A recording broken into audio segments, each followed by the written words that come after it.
Good morning to our speakers in Latin America and also our viewers, and good afternoon to our Venezuelan speaker in London and to our viewers in Europe. Welcome to the European Context webinar, Donald Trump versus Venezuela, Nicolás Maduro and narco-cartels, regional consequences of a military action and impact of a Trump corollary to the Monroe Doctrine. Our speakers are Sandra Borda in Bogotá, Colombia, Mariano de Alba, a Venezuelan lawyer in London, and Carlos Pérez Ricart at CIDE in Mexico City. And I will say a little bit more about the speakers. Just a brief introduction before I introduce the speakers properly. My name is Mirjana Tomic. I curate and moderate European context seminars and panels on politics and media in Europe for two Vienna-based organizations, Presse Club Concordia, founded in 1859 and still active, and Forum Jornalismo sul Medien, an organization specialized in training of professional journalists. European Context is generously supported by the Austrian Erste Foundation. What is the connection between European contexts and political and military developments in the Caribbean? The significance of the standoff has global outrage on multiple levels. Are we witnessing a new geopolitical division of the world, with the US claiming predominance in Latin America and leaving Europe to solve its own problems and its war in Ukraine with Russia? There are even practical connections. For example, over 2,000 Colombians and some Mexicans have been fighting with the Ukrainian forces. In fact, 40% of foreign fighters in Ukraine are from Latin America. Some do it for money, others to learn how to operate drones that drug cartels are currently using. Suffice to mention that the US President Donald Trump has declared drug cartels as terrorist organizations, and the revived Monroe Doctrine can justify the use of military force on the continent. How will Europe react? Will it remain silent because it needs US support for Ukraine? Today, we shall explore the impact of the military standoff between the US and Venezuela.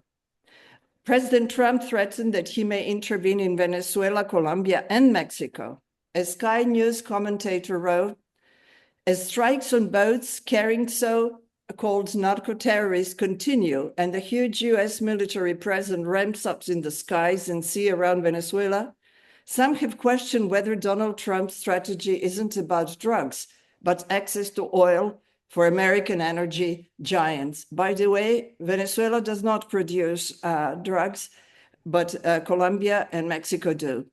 The recently published US National Security Strategy designates Latin America as an area of the US primary interests. National Security Strategy reaffirms the Monroe Doctrine, which dates back to 1823, when President James Monroe warned European powers against further colonization or intervention in the Americas. What will this predominance look like now? Will there be military interventions like in the past? Currently, the US focuses on three areas: migration, drugs, and halting Chinese influence. By chance, Mexico Parliament is discussing the introduction of tariffs for goods imported from China, India, and South Korea. It is not clear what the US president plans to do in the region. Venezuela may be considered a test case. The country does not produce drugs, it only facilitates transport. Just a last comment, in a recent podcast, Steve Bannon, an influential MAGA thinker or influencer, said that Venezuela, Mexico, and Colombia are failed narco states led by narco leaders supported or in collusion with the Chinese Communist Party, and that the US should intervene to free people from narco threat and from narco leaders. To reflect on this impact, on the impact of the military standoff in Venezuela and in the region, namely Mexico and Colombia, we have three outstanding speakers.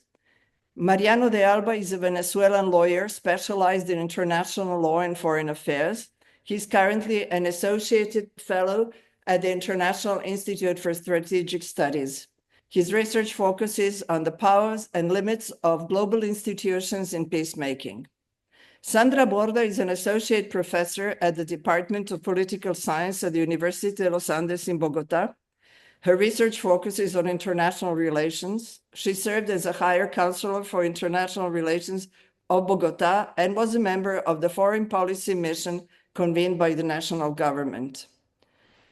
Carlos Pérez Ricart is an assistant professor in international relations at the Center for Research and Teaching at Economic CIDE in Mexico City.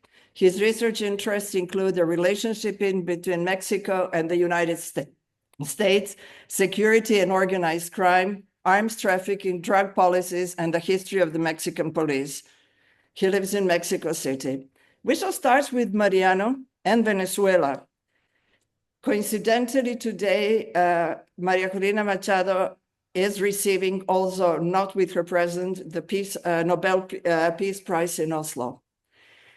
Before I give the word to Mariano, I just want to mention one thing about the context, because all of the events I organize focus on understanding the local context, and the speakers always live in the country they talk about, because understanding the local context is of utmost importance. This time it was not possible. Due to repression in Venezuela, I spoke to 6 people in Caracas, and they all declined to speak in public, fearing repression. Even some professors who teach abroad refused to speak, fearing for their families back home. So I'm very thankful to Mariano for accepting the invitation. Mariano, could you give us the overview of the current political context in Venezuela? President Maduro and his predecessor, Hugo Chavez, have been running the country for 25 years. The opposition has tried to topple the regime on multiple occasions, but failed. About 8 million Venezuelans fled the country. President Trump told in a recent Politico interview, his days are numbered, thinking of Maduro. Venezuela has a closed airspace, but it still accepts airplanes, it still accepts deportation flights. Give us, please, an overview to understand where we are now with this massive concentration of military power, with a regime that some argue cannot be toppled by force, and some opposition leaders, not all, think it should be toppled by force because that's the only way. Mariano, the word is yours. The screen is yours. Thank you so much, Mirjana, and it's a pleasure to be with you all here, and also to share the panel with Sandra and Carlos. Sure, let me give you a brief overview. I'll promise not to take more than 10 minutes. As you rightly say, you know, the political situation in Venezuela is quite complex, and basically it all stems out from the fact that last year there was a presidential election. The opposition won the election. It was able to prove it, collecting the tallies of the vote. But the Maduro government decided to hold on into power, and it did so basically because the Maduro government controls all the institutions in the country, and also has the support of at least of the most important ranks of the Venezuelan military. So that was the first element that they used to stay into power. The second element was that after the election and after it was announced that Maduro had allegedly won, some people in Venezuela, not massive, but an important number of people went out to the streets to protest, and the government decided to unleash a very important wave of repression.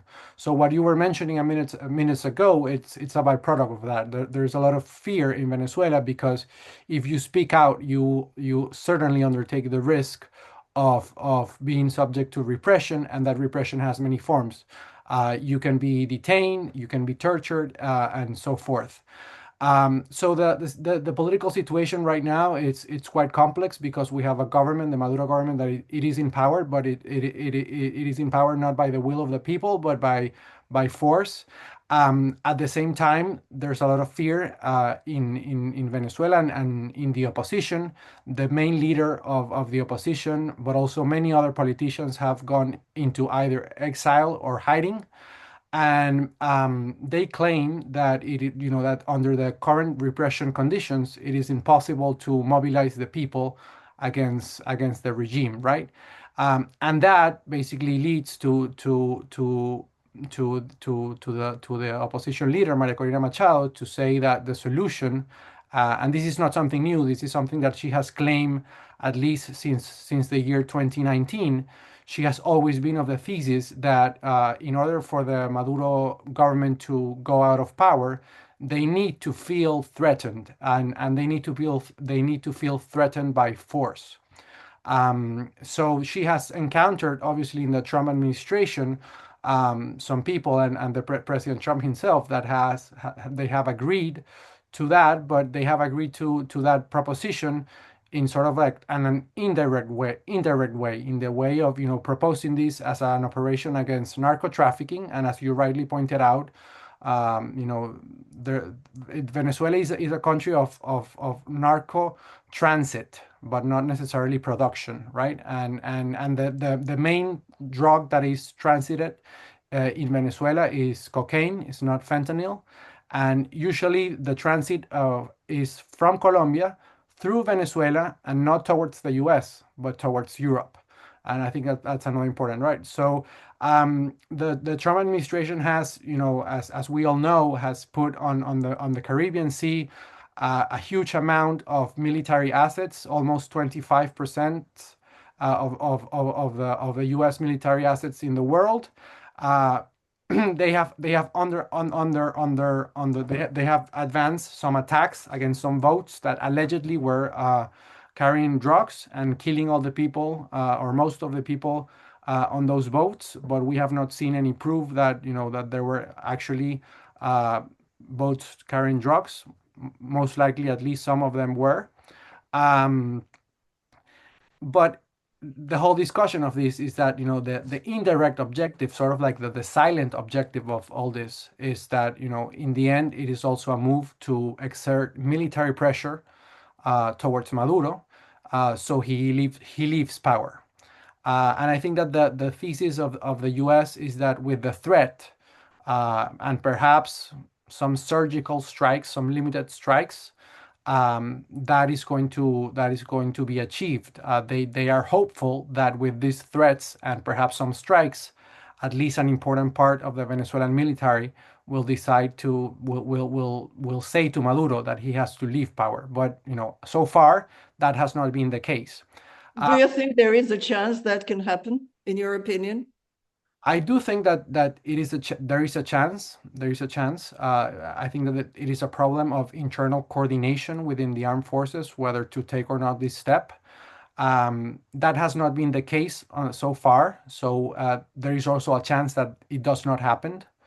The problem I see is that as there is a lot of fear in the Venezuelan population because of repression, but there is also a lot of fear in parts of the Venezuelan government and in the Venezuelan military as to what would happen to them if there is a change in government.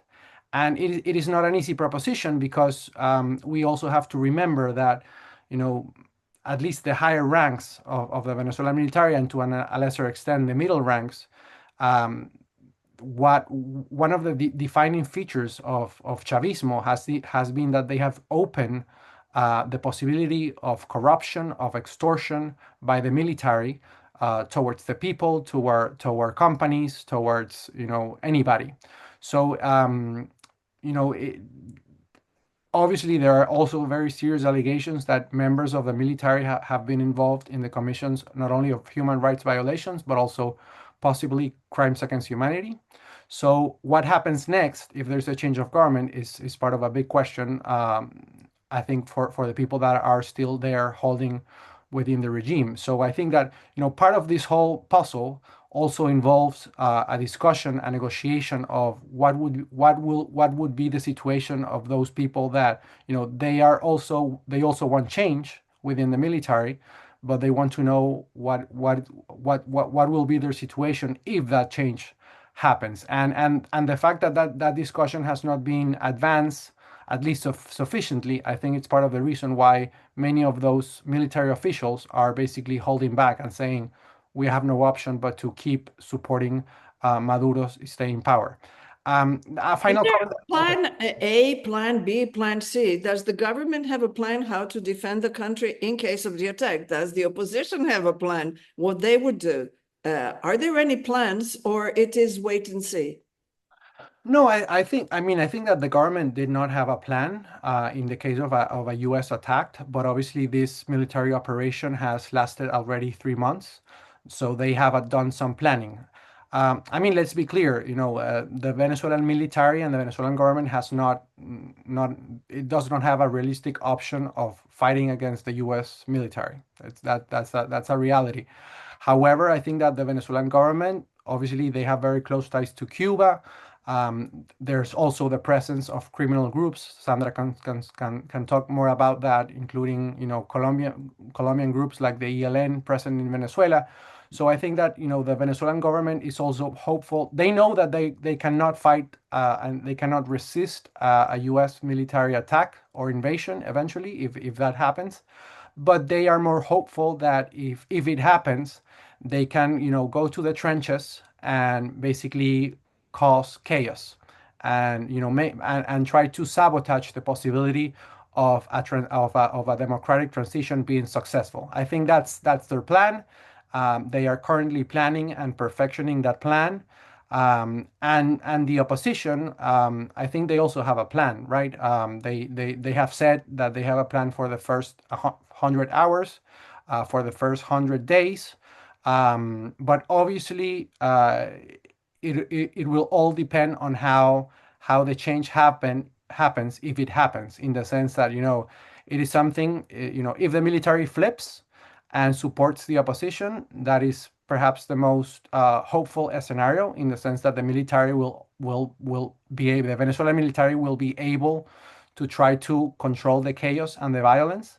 But if that's not the case, if the military splits or if the military remains in favor of Maduro and its regime, then it's more difficult, and you will need, most probably, if you achieve power, you will need most probably U.S. foreign military assistance to allow a minimum degree of stability to be able to govern.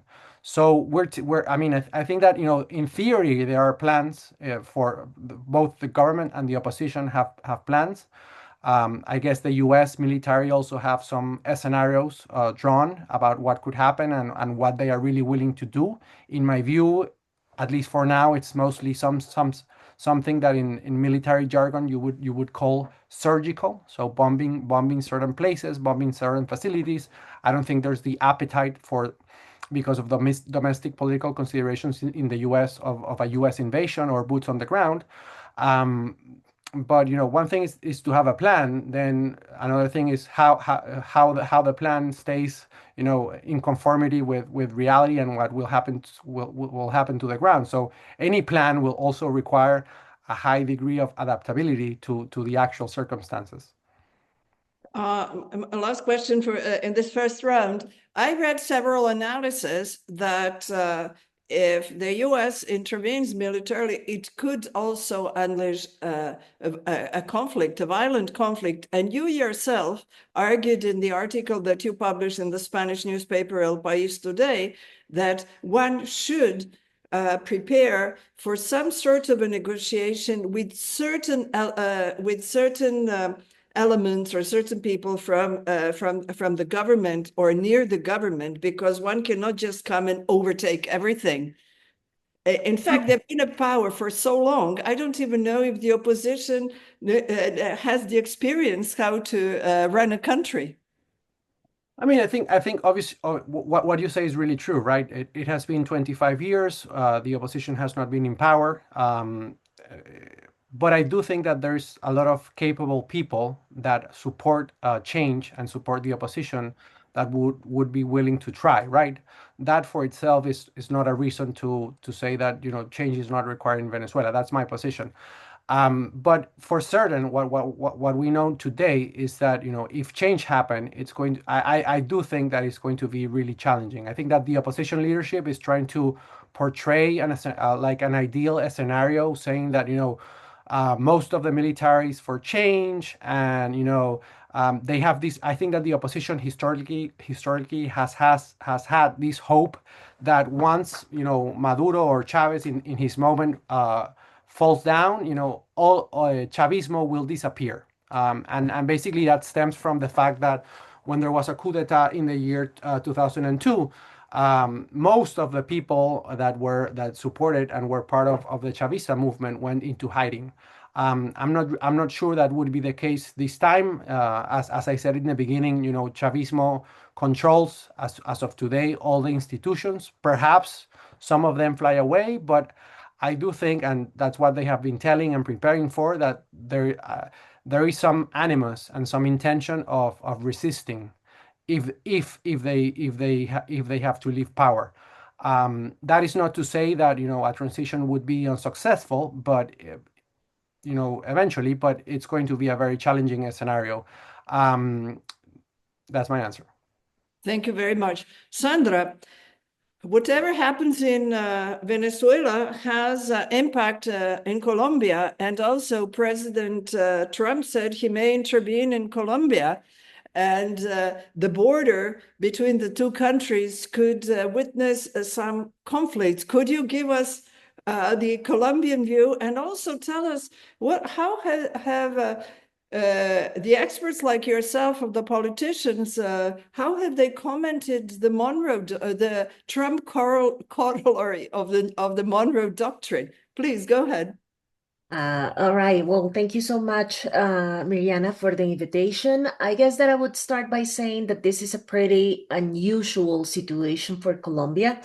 And I'm gonna explain why. I think that the first reason is that if you could name a country in Latin America that you would think it's the closest ally, the more special relationship that the U.S. had in Latin America, that country was Colombia, right? So this sort of situation in which we are right now, it's a very, very unusual situation because we have developed during these last 3 years, I guess, a very contentious and a very difficult relationship with the U.S. that we have no, precedent. The first reason, and probably the most important reason why this was the case, is basically because this is the first time that we have, and this is also pretty unusual for Latin America. This is the first time that we have a leftist government in Colombia. So previous governments during most of the 20th century were center right governments. This was your classical mainstream elites, governing the country. And there was a very strong and deep consensus around the idea that we had to preserve and we had to take care of that relationship with the US because we had a very strong commercial tie. We had, a lot of preferences because of the war against drugs.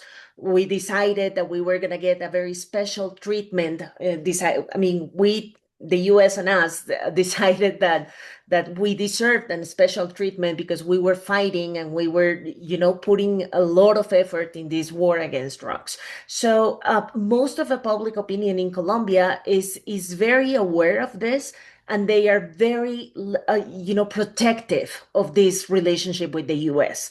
Now, what happened 3 years ago is that, as you know, we had our first leftist government, and at the very beginning of the government, and including part of the political campaign that Petro, our president, ran during that time, he basically decided to go mainstream in terms of the relationship with the U.S., right? I mean, he decided that he didn't want to propose a very strong and deep change or transformation in this relationship because he knew that if he was too aggressive in terms of his proposal, the public opinion in Colombia and the electorate was not going to support that approach. So he was very conservative. He didn't say anything more than at that point that he wanted to take a look at the free trade agreement with the US because he didn't like some of the issues that he saw there, but he decided that he didn't want to talk about this more, right? At the very beginning of the government, which was basically the last 2 years of the Biden administration, we had a very functional relationship with the US, right? I mean, Petro decided that he didn't want to,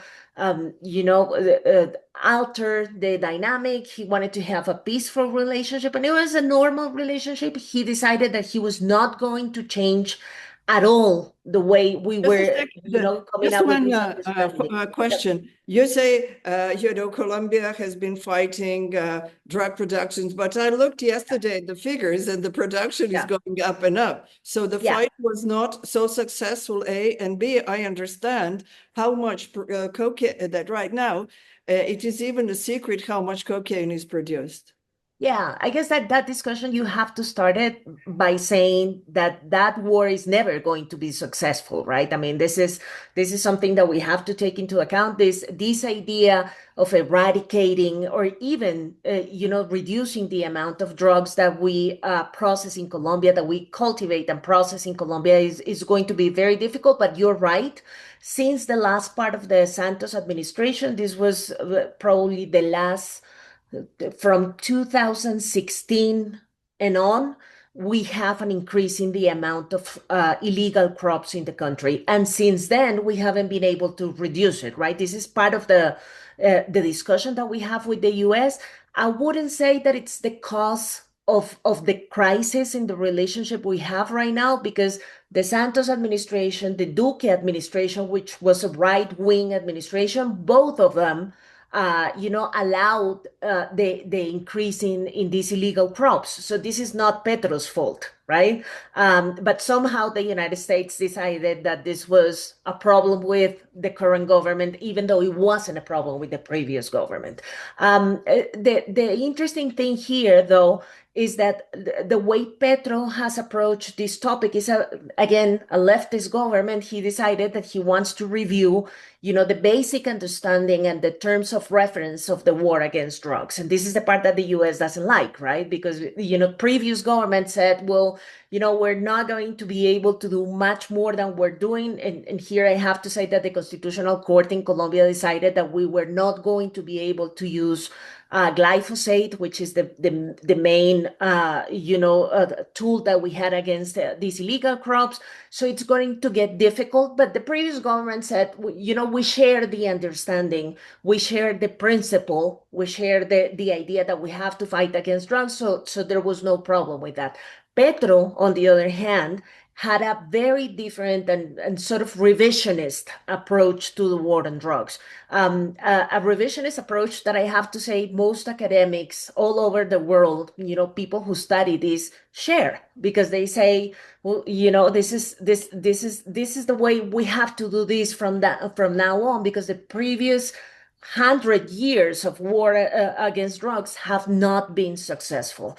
So this is another piece of the misunderstanding between Petro and the US. And as I was saying at the beginning, the relationship was fluent and was functional until the end of the Biden administration. But with the beginning of the Trump administration, we had a whole different story. January of this year, Petro is the main character in the first crisis between the US and a Latin American country. In January, we were receiving these deportees flights in Colombia. And Petro was not happy with the idea that these people were coming to the country in chains, right? I mean, he complained about this. He decided not to receive the plane, and that was the first big crisis that we had with the US, which came to an end with a figure within the Trump administration, Mauricio Claver Caron, which was a very pragmatic figure. He decided to lead the negotiation, and the crisis was solved by just simply Colombia saying, well, you know what, we're going to give you the planes, we're going to administrate the deportees flights, and this is going to be the end of the story, right? But everybody knew that this was just the beginning of the crisis. Then later on, Petro went to the US for the UN General Assembly, and he decided to go to a big demonstration in Manhattan, against what Israel was doing in Gaza.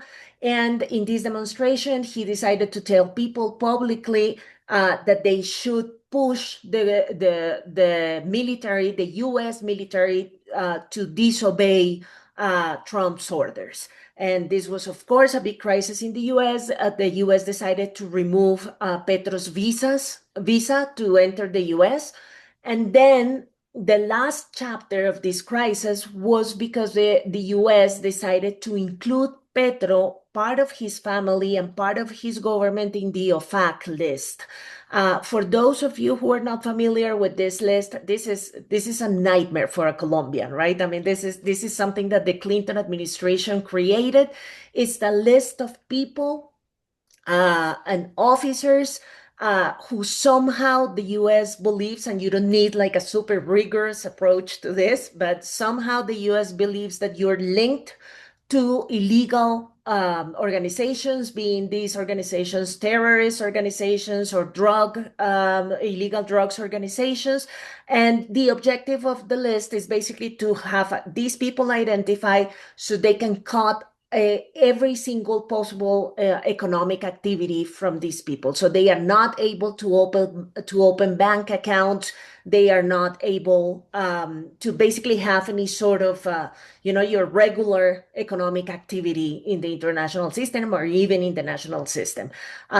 This move was very, very difficult for Petro when he traveled to the Arab world. It was a problem because nobody wanted to put gas in the presidential airplane because all these companies that provide gas are part of the arrangement that the US had with this list. So the president doesn't have a way to receive his salary because he doesn't have a bank account. All the banks in Colombia have this arrangement with the US, so they are not able to host the president. It's a big nightmare. And of course, the result was that the president increased his rhetoric against Trump and against the US administration, and simultaneously got closer and closer to Maduro and Venezuela.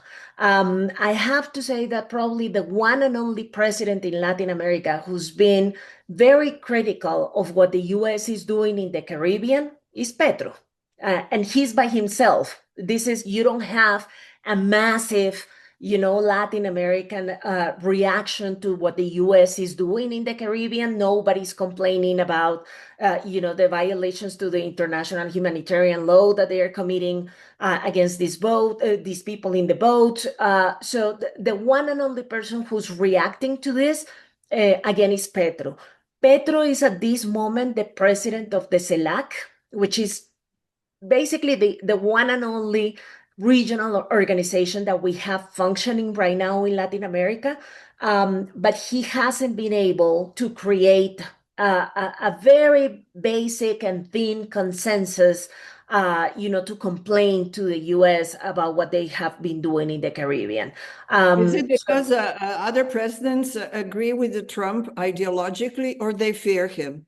No, I think that every single country has found like a very particular modus vivendi with Trump, and they are very different approaches, across the board, right? I mean, you have Sheinbaum, and probably Carlos is going to talk about that later, which is a very diplomatic and very, I would say professional sort of approaching this, the negotiation, diplomatic channels, etc.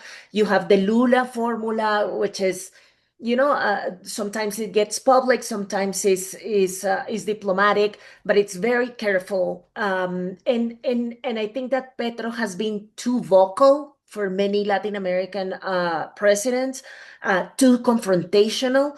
And I would say that these countries don't have any incentive to buy the sort of fight that Petro is speaking against the Trump administration, right? I mean, it's a lot of like social networks and all these things. So he doesn't, people don't feel comfortable with that, so they don't want to back Petro's approach to this.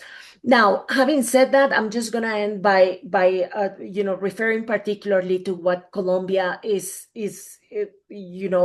thinking right now in terms of public opinion vis-a-vis what's going on in the Caribbean. Because, to the extent that we had a very close relationship with the US so far, public opinion in Colombia was very pro-American, but that has changed this year, right? I mean, people have become very critical of Trump. Um, People started to like China a lot, and they are getting closer to the idea of, maybe it's better for us to diversify our foreign policy and to think about different sort of powers and powerful countries in the international system. And this has allowed Petro, to have this aggressive approach to the U.S. because he knows he has at least half of the public opinion in his favor. And I'm gonna end by saying this: we're gonna have presidential elections next year, right? So as it happened in Mexico, as it happened in Brazil, and it's happening in many other Latin American countries, the relationship with the US has become an electoral issue, right? So people are paying attention to what the candidates are saying about how we should manage the relationship with the US, and it became an internal politics issue, which is not very usual in Colombia. Um, we'll see who's the one who's gonna end up having in favor this electorate new preference. But we're going to be discussing this issue quite a lot, and this is going to be something that it might play in favor of the leftist, candidate, which is Petro's candidate, to the extent that people are growing more and more unsatisfied with the way Trump is handling their relationship with Latin America. But just before I ask Carlos to explain the Mexican view, Trump said he may strike militarily in Colombia. How do you think is Colombia ready for that, or is used to it? Like, oh, just a bomb here or a bomb there. It doesn't really work like that. And also, what this Monroe Doctrine and the way. Latin America is considered like a natural back patio of the United States. Is it something that is accepted? Did people comment about it? Or they took it as like, well, that's such is life? Yeah, I guess it is pretty weird, the sort of discussion that we're having right now around, the threat of bombing and the national security strategy, because even though the relationship with the US is becoming more and more important in terms of the political discussion inside of Colombia, it seems to me that people are starting to not to take too seriously what Trump says. When he decided to threaten Colombia with the bombing and the invasion and the military intervention, like the political the presidential candidates reacted saying, well, that's not good, you're not supposed to do that. But it's not like you had like a super big discussion and an uproar around what Trump said. I think that people are getting used to the fact that he talks more than he does, and it doesn't create a big reaction, especially because the political opposition to Petro don't want to feed that sort of discourse because they know that it plays in favor of Petro, right? So they don't want to victimize Petro. They don't want to turn him into a martyr of the American empire and all these things, because they know that this is the game Petro is playing. So they don't want to hand it to them. Now, in terms of the national security strategy, this was a discussion among academics. I didn't see any politician referring to the Monroe Doctrine, which is basically, just going back like 1 century ago to the foreign policy that they had, vis-a-vis Latin America. I think that, people are becoming I don't know, sort of indifferent to that thing. Having said that, I have to say that a big part of the Colombian opposition, and this is half of the country, right? I mean, we're in the middle of a big political polarization process, so this is a lot of people. Some of them accept the idea that maybe the best way to produce a transition in Venezuela, which would be good for us, is to basically support the idea of an American intervention, right? Especially the right-wing parties, the Centro Democrático, President Uribe's party, some of these more extreme versions of the right in Colombia, they sometimes they don't say it that publicly or that vocally, but they do support the idea of, maybe this is the easiest and the fastest way to get rid of Maduro, so let's just go ahead and do it.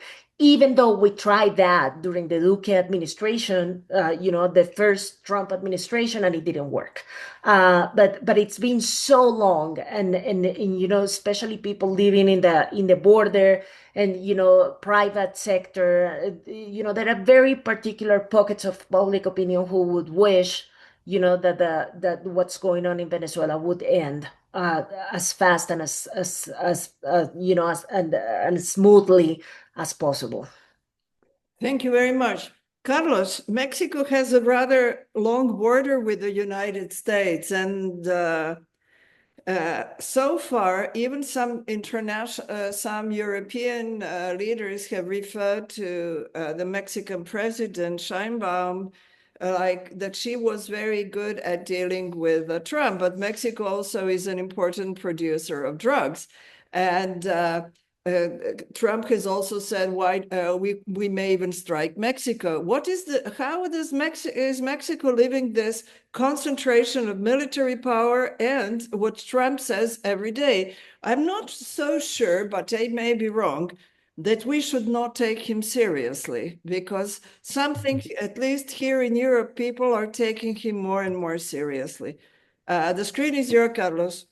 No, I do believe we have to take him very seriously. Thanks so much, Mariana, for this invitation, and it's a pleasure to listen to such balanced interventions from Sandra and from Mariano, and also a pleasure to meet old friends like Isidro with here in the audience. Let me start by saying very clear what I want to do in the next 10-12 minutes, Mariana. My goal here is to explain why any US military intervention in Venezuela, large or small, would have major consequences for Mexico, even though Mexico would not take, obviously, part of this operation. So I'm not discussing here the details of military aspects of the intervention itself. Mariano did that. What I want to answer here is something slightly different. What happens to Mexico the very next day? Through which channels does Mexico would feel the impact of any intervention? And why is Mexico one of the most exposed countries in the region? No? To do that, I will focus on 4 different impacts or effects. First, very importantly, migration. Second, organized crime and illicit routes. Third, the risk of a unilateral US action in Mexico. And lastly, the diplomatic and domestic political consequences. Okay, so let me go straight to the first point, which would be migration. To my perspective, the first and clearest consequence would be a new wave of Venezuelan migrations heading north. The pattern has been well documented. According to the UN Refugee Agency, the number of Venezuelans living outside their country went from roughly 700,000 in 2015 to more than 7 million people in 2024. Every major crisis in Venezuela has produced another jump of Venezuelans living abroad.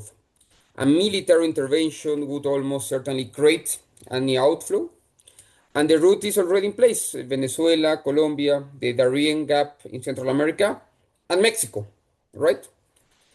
So Mexico has become the last major corridor before the United States, and I would say that a new wave would bring strong pressure on shelters, local governments, and especially border cities in the north. Okay, and because migration has been a major central issue in the U.S.-Mexico relation, Mexico would face immediate pressure from Washington to constrain or slow down the flows. No, let me put it very simply, just in a sentence.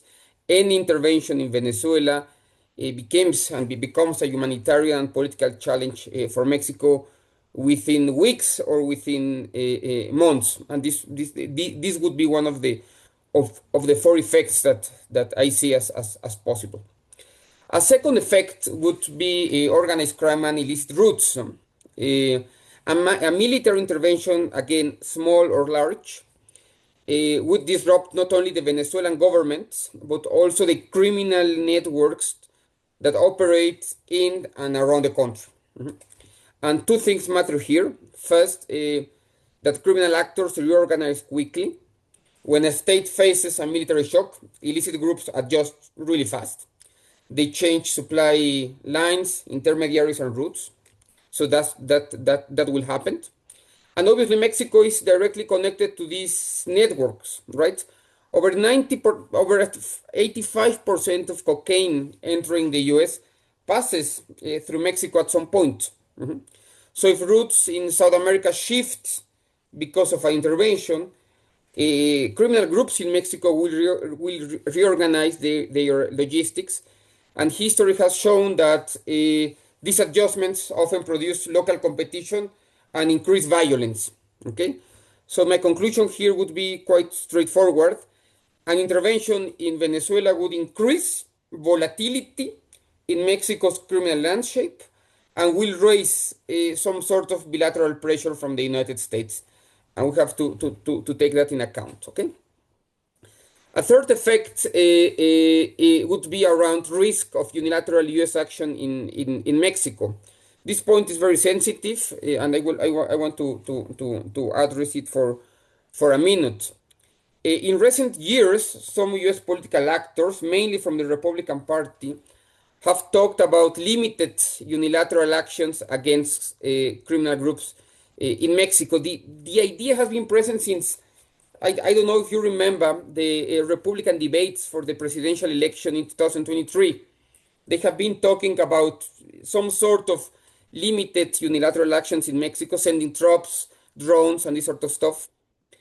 1 year ago, in December 2024, the Rolling Stone magazine even published an article based on 6 interviews with senior U.S. officials, and the headline made the point very clearly.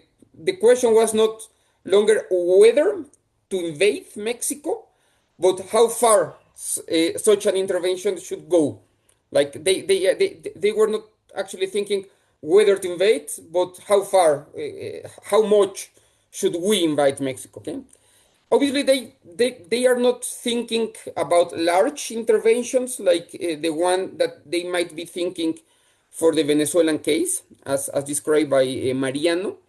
They imagine drones, target strikes, or very, very short cross-border mission against some sort of criminal groups.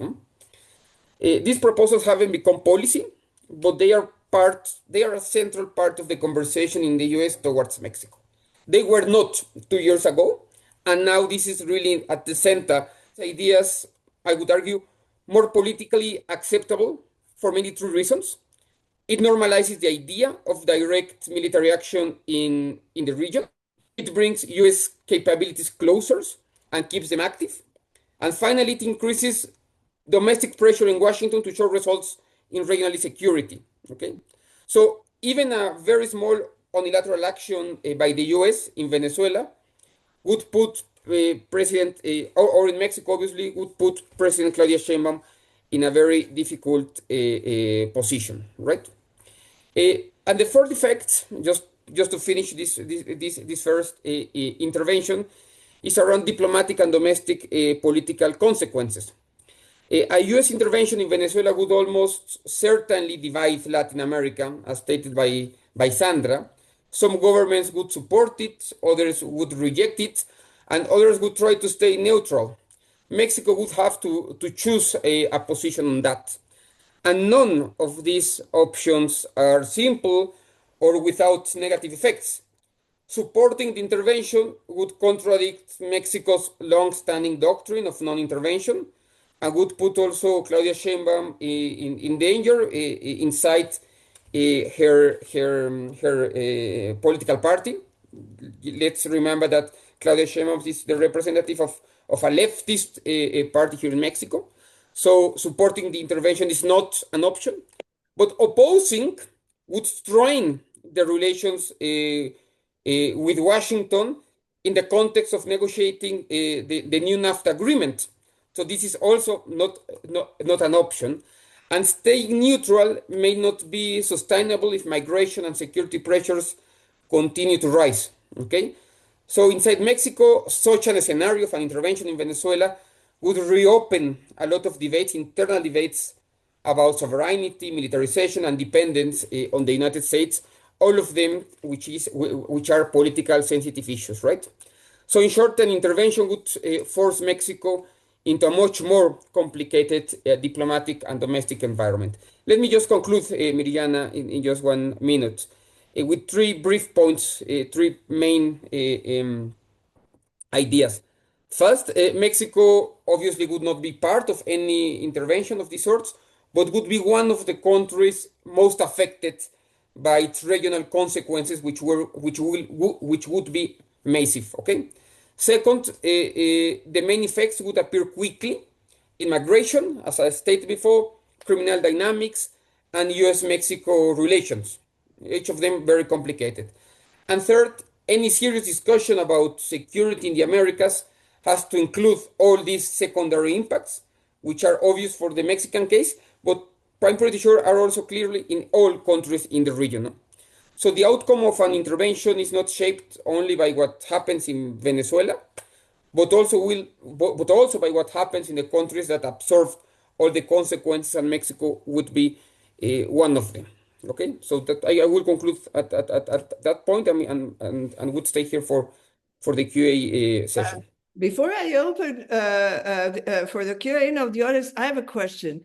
The way you explained so clearly, it is exactly as if the consequences will be exactly the opposite of what the document of a national strategy of the US said, because they say that in Latin America, their purpose is to combat migration. You argue the migration will increase. Their objective is to combat drug trafficking, and it would increase. And we also know that drug cartels or drug organizations, they now have a wide range of activities. It is minerals, it is human trafficking. The only aspect that you have not mentioned is China, because China is also on the list of objectives that China said. Could you just comment how, did I understand you correctly? So that if there is an intervention, it will go against all these objectives in this document. No, I completely agree. Trump intervention in Latin America, as described in this new Trump corollary, instead of bringing more stability, will bring a lot of uncertainty, a lot of vulnerability, and for sure, Mariana, more drugs coming to the United States, much more drugs coming to the United States, and more migrants coming first to Mexico and then eventually to the United States. We won't see less drugs coming throughout that border. So I'm pretty sure that the consequence of Trump direct interventions in Latin America are not for good in terms at least or stability, and there is a big gap between what they intend to do and what the consequences will be in general for the entire region. I agree completely with you, Mariana.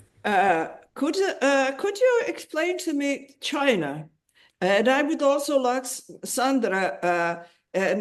China is a big player. China is trying to, there is more and more trade, etc. But at the same time, Trump's target is to limit Chinese influence. He managed somehow in Panama Canal. Also, bring Mariano, is China present in Venezuela? How about Russia and Iran? Could you please comment about these external actors and their presence, their role? Maybe they are only of interest to academics, or is their role can one feel their role on the ground? Start with you, Carlos, Sandra, and then China is the elephant in the room when it comes to analyze the national strategy, which was just published last week. How to maintain China beyond the limits of Latin America. And the idea behind of this national strategy is exactly about maintaining China abroad and to make national governments in Latin America more costly to maintain relationships with China, more importantly in the energetic sector, in the oil sector as well as in the energetic sector, right? So Claudia Sheinbaum will have to think twice or three times when it comes to establish any deal with China. For the last 4 or 5 years, Mexico had tried to have the advantages of negotiating with China at the same moment that they were negotiating with the United States. And I think that Mexico at least did a good role in terms of negotiating with both and taking advantage of the commercial war that they have. But the new national strategy and the pressure from President Trump and the context of negotiating the new NAFTA agreement will, to my perspective, at least detain the advance of China in Mexico, because Mexico will have to decide if they want to go straightforward with the United States in terms of negotiating the new agreement or to open the door to China. So I think that at least for the next 3 years, the advance of China in Mexico will be detained or at least slowed down in terms of the importance of the country in the economics in Mexico. Thank you, Sandra. I guess that, if you can think a country in Latin America that has been tremendously conservative in its approach to China is Colombia. We never had a free trade agreement with China. We were very slow, very careful, and this basically due to our very close relationship with the US, right? I mean, Colombian elites and politicians didn't want to upset the US, by getting closer to China. Now, what's been happening in the last, I would say, 10 years is that, the Chinese government has decided that they want to respect that, but they have a whole different level in which they can enter the country, which is basically through investments and through infrastructure. So the main Bogota, the capital city of Colombia, didn't have a metro or a subway for a long time, even though it's one of the biggest cities in Latin America. And they decided that they wanted to start constructing this metro line, our first metro line. Who's constructing the first metro line? The Chinese. And it's a very particular situation because the ones funding the project are the Inter-American Development Bank and the World Bank, right? So this wasn't a problem before, but now during the Trump administration, it has become a problem because the Trump administration says, well, I don't feel comfortable with the idea of financing through the big banks, the big, international banks, a project that it's in the hands of the Chinese in Colombia. And this is happening. They have a lot of infrastructure projects in the main cities in Colombia, so this is becoming an issue. And then the last issue was basically that, since Petro started to feel that the relationship with the Trump administration was not going to work, he decided that he wanted to make Colombia part of the Belt and Road Initiative. That sparked a very big debate in Colombia, especially because the private sector didn't feel comfortable with this. The private sector is very well treated in the US. We have a lot of commercial preferences. So we didn't in the times where the US was threatening with raising the aranceles, help people. Tariffs. Tariffs. Sorry. In the moment where the US was raising the tariffs all over the world, Colombia was very, very, scared that it would happen to us too. So they decided, it's not a good time to do the Chinese move. But President Petro said, well, this is a matter of sovereignty. This is a matter of dignity. We need to do this. He traveled to China and he decided to sign up the Belt and Road Initiative.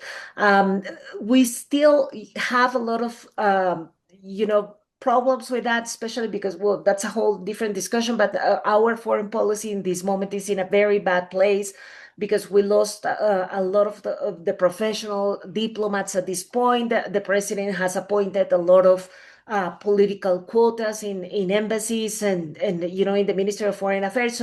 So there's no strategy behind this. The only thing that you see is just Petro being very, very mad at the fact that the US is not treating him well, and then just turning to China.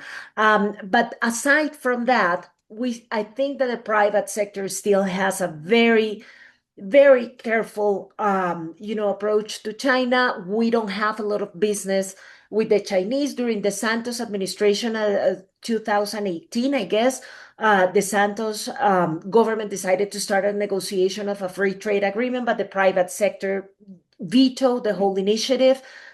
So we're still, even though we have more investment, we still, if you compare us to the rest of Latin American countries, we're still very, very careful and very slow and trying to implement a whole a gradual approach. I would end up by saying that this also has a political and ideological component, right? I mean, the right wing parties in Colombia don't like the approach to China. They prefer a more conservative approach, and they prefer to stay close to the US. The left feels more comfortable with China, right? I mean, they feel like this is a good way to increase the amount of autonomy that you have vis-a-vis the US, that if you diversify, then you can move a lot more swiftly around the world, that you can maneuver with a bigger margin if you diversify your relations, particularly with China. Thank you. I shall read one question and then ask about, it is for Mariano. Blanca Blay from the Austrian newspaper Der Standard here.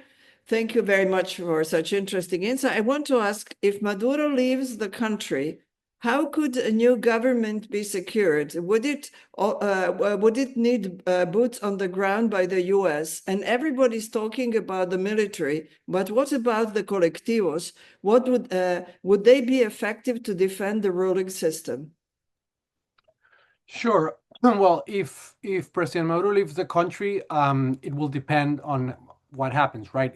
If he leaves and the military splits, or the military says that they still support Maduro being president and decide that they will not collaborate or support an eventual new government, then you have problems, right? You're not going to be able to procure an stability. So you will need foreign military assistance and most probably US boots on the ground. But if the Venezuelan military supports the changing government, then we are most likely looking to partial foreign military assistance, to try to, at least technical assistance, to try to define how to deal with criminal groups in Venezuelan territory, and perhaps also some boots on the ground, but fairly more limited. The problem here is that it will depend on how it happens, and I think that what is true also is that I do believe that the U.S. government is really skeptic to the idea of putting boots in the ground, because that's really unpopular in U.S. domestic policy. In terms of colectivos, it's hard to know. Certainly, they are armed, they are organized. It's difficult to know how large they are in number, and whether they would be willing, whether those people that are parts of colectivos, which are basically civilians, armed civilians, would be willing to, risk their lives to try to fight a new government um, against the Venezuelan military or against foreign forces. I think it's a big question. I do think that there's an important chance, a significant chance, that some of them will try to fight back, and then that will basically cause instability, perhaps chaos, perhaps the death of innocents in some instances, and so forth. So I do think that they have the power to generate a limited certain amount of chaos, but I do not think that colectivos are, they are certainly not able to fight against the U.S. They are certainly unlikely to be successful against the Venezuelan military if the Venezuelan military supports the transition. So that's the situation. But obviously, it's an issue of concern, and it's an issue that, if change happens, will have to be addressed somehow. I just would like to go back to my initial question of the role, if any, right now of Russia, any role in Venezuela, because Maduro has been very good in creating networks with, let's say, non-Western actors and non-democratic countries, to put it mildly. Are they still present? Do they matter or not? Or is Russia too stretched to help Maduro at this moment? And the same applies to Iran.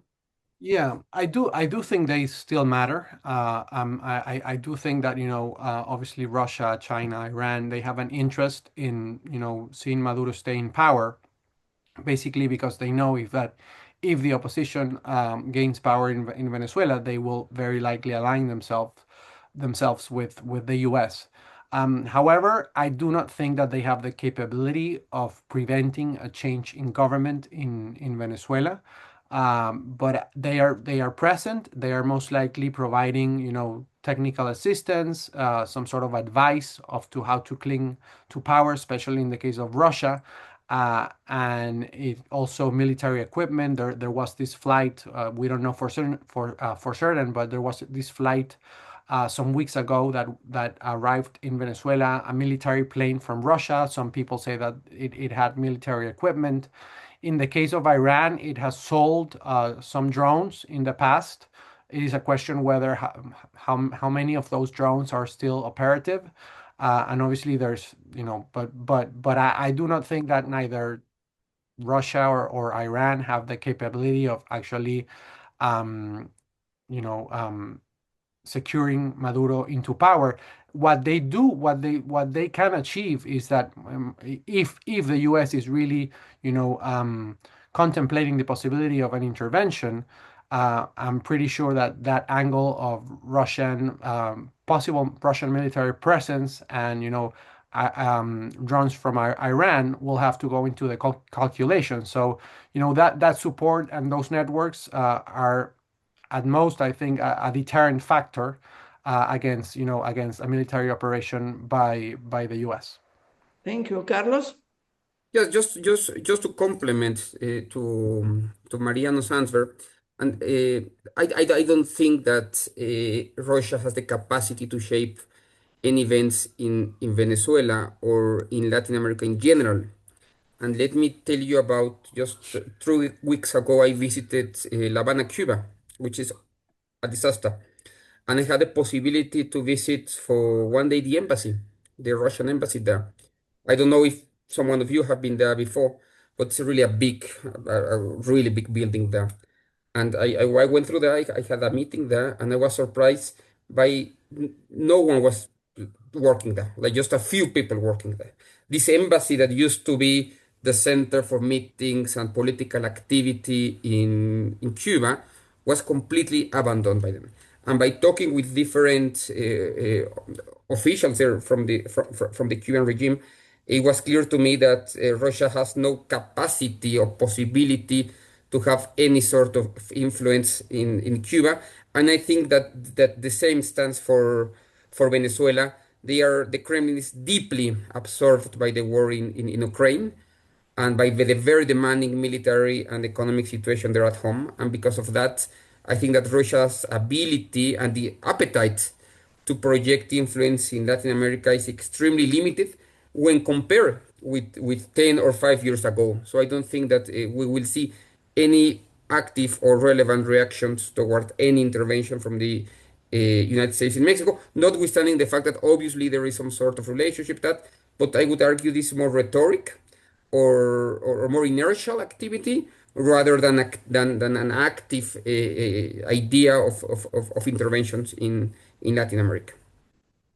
Are there any more questions? Because I just wanted to make a comment. You're probably aware that in Europe, Russia, RT or former Russia Today is blocked, so we cannot see it here. And some other Russian media, not all of them, because it is considered that they spread propaganda. But I've heard that they're doing quite a good job in Latin America, and they are shaping, to an extent, a public opinion. But I assume from what Carlos said that it was in the past, not any longer. I'll read another question here. Rafael Gruber from the Austrian press agency. Who does the US actually want to install as Maduro's successor?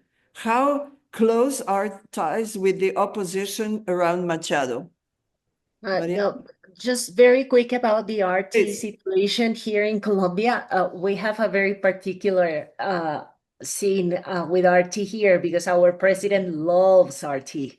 So he keeps retweeting RT and he keeps using it to illustrate his arguments and to expose his ideas in social media.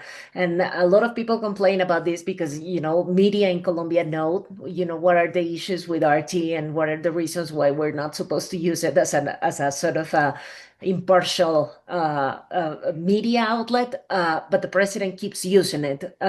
So it is very particular. He also used to use this, what was the name of the UNASUR outlet, Mariano, you remember? Telesur. Telesur. Telesur, exactly. So he's very fond of these outlets. And I think one of the reasons is because, part of his project is also to promote more ideological media approaches. He says that media in Colombia and all over the world represent the interests of the elites and the dominant class, and consequently, we need to pay attention to these more non-traditional. So RT does not represent the Russian elite? No, according to him, no. Okay. Mariano, thank you. Sure. No, so let me quickly address the question from Rafael, and thank you so much for the question. Well, I think the U.S. has a very clear case, right? They want the opposition to assume power, and that's a logical decision because the opposition won the presidential election last year. How close are the ties with the opposition and around Machado? I think that they are closed, not extremely close, because for instance, when the person that was elected as president last year, Edmundo González Urrutia, was in Washington, he was not able to secure a person-to-person meeting with President Trump. But I do think that Maria Corina Machado has been able, through ties with Marco Rubio, Trump's Secretary of State and National Security Advisor, but also with close ties with Republican congressmen and congresswomen from Florida. They have really been able to influence Trump. And as we also know, Trump has had, because he knows some Venezuelan exiles from Florida, from his resort Mar-a-Lago in Florida. Trump has had an obsession with sort of an obsession with Venezuela for many years, and in his first term, he was saying that all options are in the table and toying with the idea of a military intervention. However, I also have to say that with everything that has happened this year, we cannot discount or discard the possibility that the U.S., if it decides that it is simply too costly or impossible to install an opposition government, because it potentially it gets to the conclusion that it would require boots on the ground, or it would require substantial military activity. I do not discard the possibility that the Trump administration ends up with some sort of negotiation where Maduro leaves and some faction of Chavismo that is seen as less evil or more moderate becomes the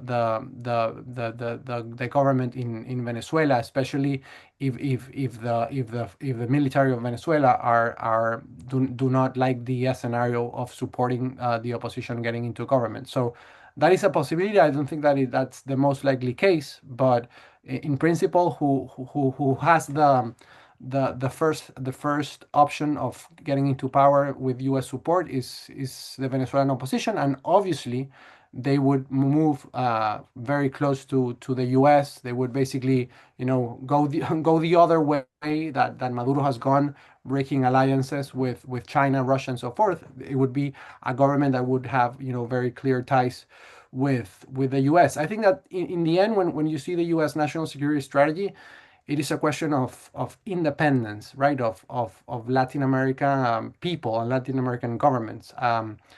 I think what the U.S. is saying is, if you do what we want you to do and you are friendly to us, you will get some good treatment, as for example, President Milei has gotten with that promise of $20 billion.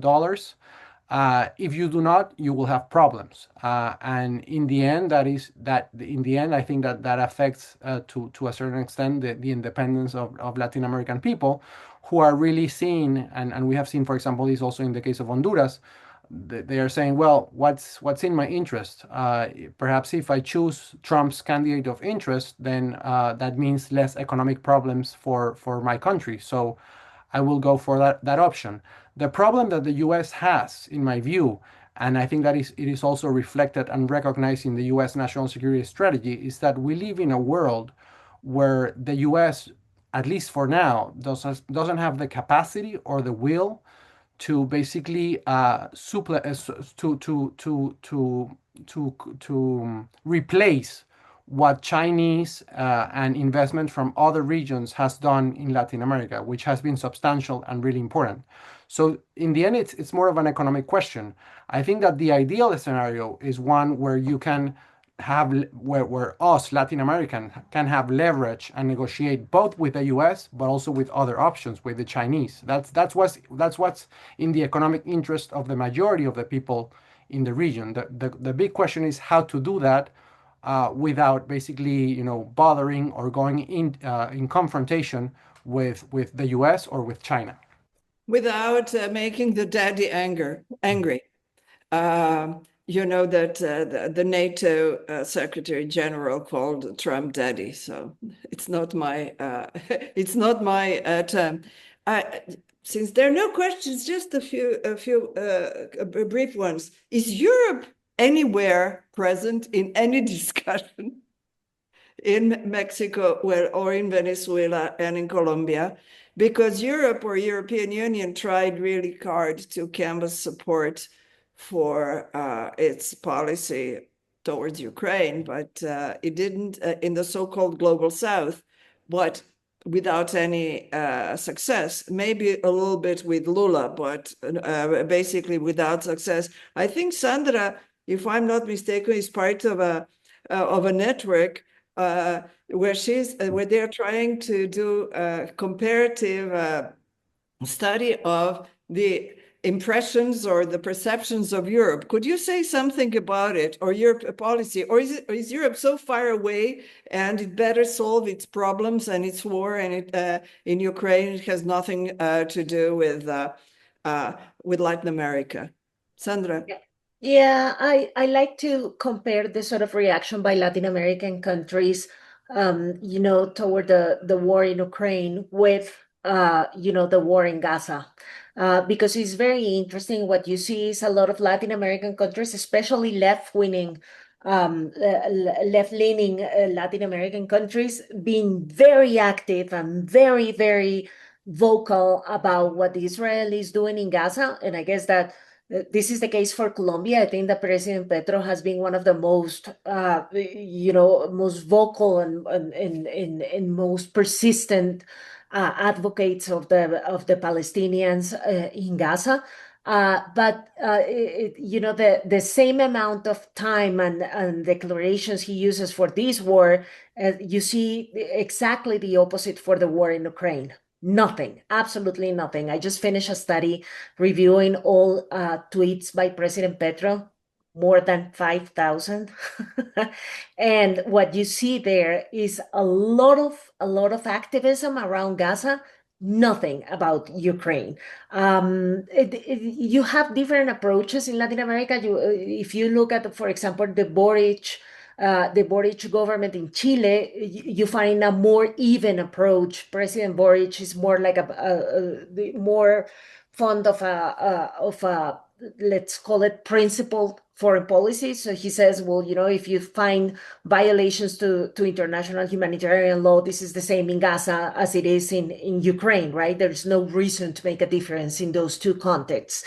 But in general, leftist governments are very quiet about the Ukrainian situation right now. My hypothesis around this is that this has to do with the U.S.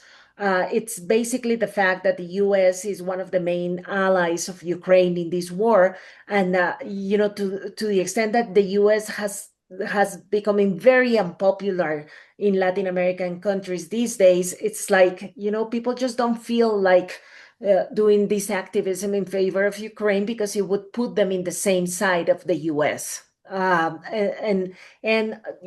the opposite side, if you do activism in favor of Gaza, you're doing activism against the US. So I think that this is a key variable to take into account. I of course have to say that I don't like that approach because it seems to me that I'm closer to the exercise that Gabriel Boric has been doing in Chile. I believe in these situations you have to be more principled than strategic. But this is the situation right now in Latin America, and that's sort of my explanation for what's going on. Thank you so much. Well, people don't matter. What matters is what the U.S. thinks. Carlos, please go ahead. So you are here the expert, Mariana, and I'm pretty sure that many people here in the audience know more about this than myself.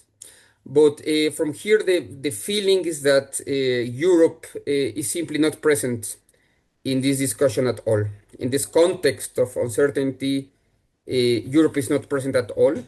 And I think this is a mistake.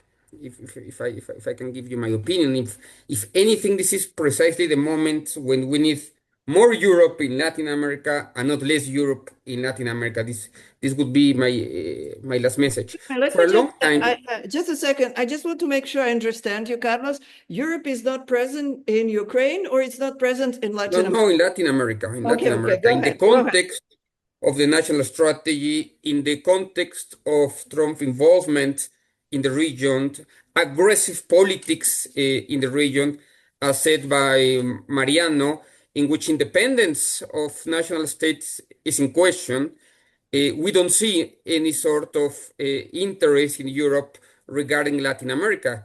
And I don't think that any country will say anything about any military intervention in Venezuela. I have this doubt. So for a long time, Latin America has lived on the periphery of global debates, politically, economic, and security-related debates. But everything suggests that this won't be the case in the future. I think that the region will become more and more strategically relevant and not less, and this very much because of Trump and because of the national strategy. So one unintended consequence, again, of the national strategy would be that instead of being a peripheral region, Latin America will increasingly being more at the center of that. And that shift should matter a great deal to Europe. So I think that Europe should put a lot of attention of what will happen in the next years. A lot has changed, and again, Latin America will be at the center of the stage. But are you if I understand you correctly, Latin America will be part of this multipolar world, so it will be a new pole. I wouldn't go so far to say that. I'm just saying that many global discussions will occur in Latin America, and a military intervention in Venezuela would be one of the first effects of that. So I'm missing Europe in all of this discussion because they are letting us completely alone with Mr. Trump, and I think this is a mistake. Thank you. Mariano? Yeah, really quick, 2 minutes. So I think that Europe has a very important role to play in Venezuela and in Latin America as a whole. However, Europe has a problem, and I think that problem is the problem of leverage. Does Europe has enough leverage to basically make in the Venezuela case the Maduro government, careful enough not to mess with Europe and to consider how it's going to respond to Europe initiative, or does it has not? The reality it has been that it does not. Europe does not have leverage or enough leverage in Venezuela, and basically Maduro has said, if Europe criticizes me, if Europe sanctions me, I don't care. So Europe has found itself in a position that they cannot influence the Maduro government because, in a sense, in a lesser extent, but still in a sense, they adopted or they follow the U.S. strategy of isolation. Talking about Latin America as a whole, also, I think that Europe has also been, Sandra was saying principle. I think that Europe has been excessively principled in the sense that they want, they want the entire support or without question support from Latin American governments in the case of Ukraine in the case of the Ukraine war, and at the same time, Europe has found itself in a position where they don't like that Latin America doesn't want to take sides in that war, and they have been really, and as a consequence of that, partly they have not been sufficiently aggressive in investing in Latin America. In the year 2023, Europe announced a global gateway, some investments in Latin America. We are now in the year 2025. Most of those investments, the people of Latin America have not seen the benefits of them.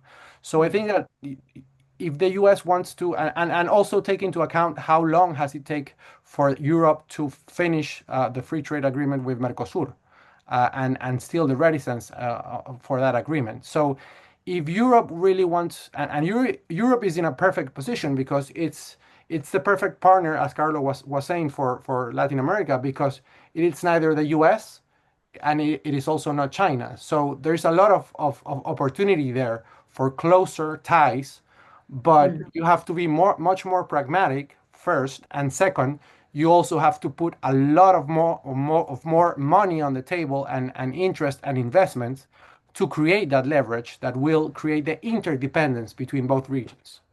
Yeah. Thank you. And just to add a quick note on that, the last summit that we had between the European Union and the CELAC, Lula da Silva, the president of Brazil, said, well, we cannot have this meeting without talking about what's going on with the US in the Caribbean. And the Europeans all went to, whoa, no, we don't want to talk about that, right? So they want us to talk about Ukraine, but they don't want to talk about the US in the Caribbean. I think you have now closed this with the point, with a thought that is essential to what is happening, and it is probably the opening of a discussion that we shall have in the future. Can you have different discourses depending on which geography we are talking about, and people notice it. I want to thank Mariano, Sandra, and Carlos for really an excellent overview of the situation. We don't know what will be happening in the coming days and weeks. I'm sure we shall have another event, and for now, I really wish you all the best. This was a great discussion, and well, let's hope for the best. The peace prevails, whatever the outcome, political outcome. All the best to you, and thank you so much. Bye. Thank you so much. No, thank you. Thank you, Mariana. Thank you. So much. This is great. Thank you. Goodbye.